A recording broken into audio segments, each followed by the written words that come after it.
Oggi facciamo un salto in Liguria e prepariamo la focaccia genovese, un lievitato molto amato e conosciuto in tutto il mondo. Nella ciotola di una planetaria munita di gancio metto le due farine, la 00 e la Manitoba.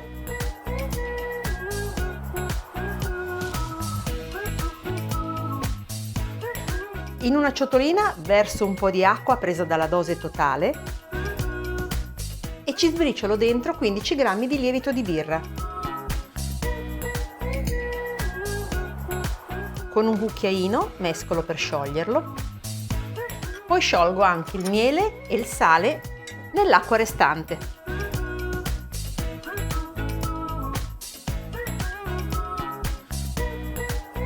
Perfetto! Ora azionerò la macchina e aggiungerò il lievito disciolto nell'acqua, la restante acqua e dopo, una volta incordato l'impasto, anche l'olio a filo.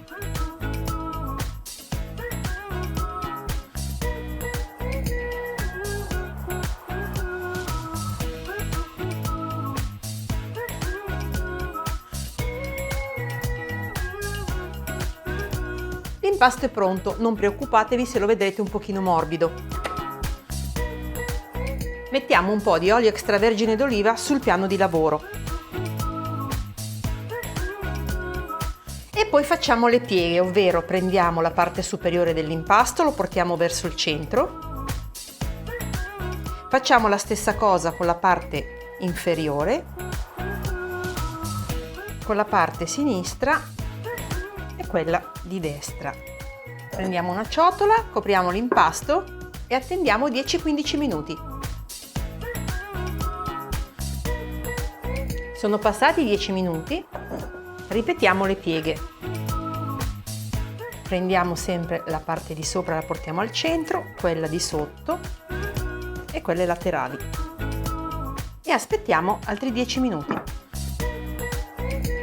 Eccoci qua, sono trascorsi altri 10 minuti. L'impasto è sempre più compatto ed elastico. Ora dobbiamo formare una pallina, quindi portiamo i lembi esterni verso l'interno, in questo modo. Formiamo una pallina. Guardate com'è bella, liscia ed elastica. Mettiamo nella ciotola un goccio d'olio extravergine d'oliva, che in questa ricetta è piuttosto abbondante. Mettiamo la pallina all'interno,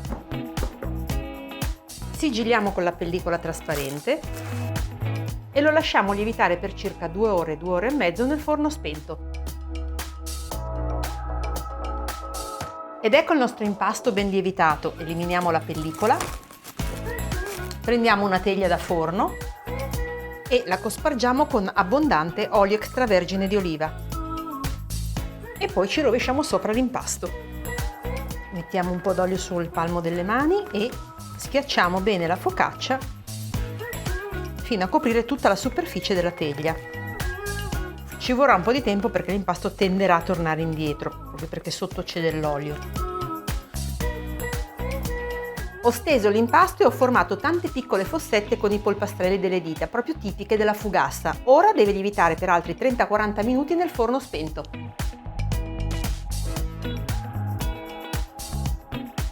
Ed ecco la nostra focaccia lievitata. Ora la spruzzo con un po' di acqua tiepida. Aggiungo un filo di olio extravergine di oliva e dei fiocchi di sale. Potete utilizzare in alternativa del sale grosso. Porto a cuocere la nostra focaccia genovese in forno statico preriscaldato a 220 gradi per 25 minuti.